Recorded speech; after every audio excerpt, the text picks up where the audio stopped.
Ir tāds teiciens, ka katrai lietai ir sava vieta. Kā piemēram, kafija man vienmēr glabājas manā iemīļotajā bunžā. Karotīte ir tai atvēlētajā vietā. 1, 2. Ūdens ir, protams, teikanā. Un maz drusciņu cukuriņu. Tāpat arī datorā.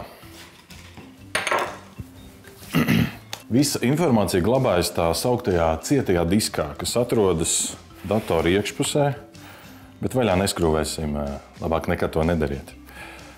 Bet ir arī vēl citi veidi, kur glabāt informāciju, kā piemēram ārējais cietais disks, kas ir šāda maza kastīte, ko ar tikpat mazā vada palīdzību mēs varam pievienot datoram, tam paredzētajā vietā, un visa informācija, kas ir šeit, arī saglabāt šajā cietajā diskā.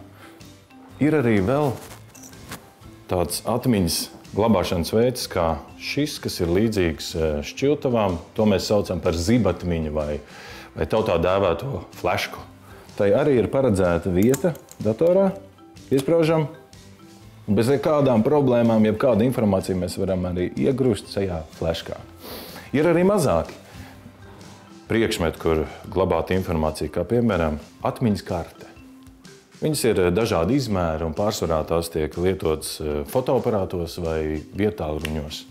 Bet, lai šo atmiņas karti pieslēgtu datoram un dabūtu informāciju datorā vai no datora šajā kartē, arī ir nepieciešams šāds atmiņu karšu lasītājs.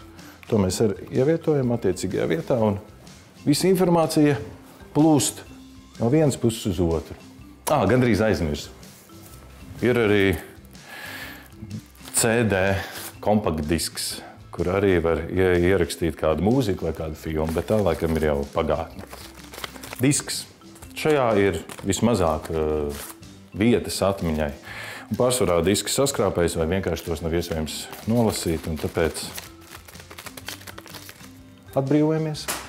Šī te uzparīgta, kur to mazo atmiņas karti var ievietot, nav nekas slikts, bet pārsvarā mēs šo te atmiņas karšu lasītāju esam aizmirstuši mājās, un tāpēc ar šo te mazo iekārti mēs arī nevaram darboties.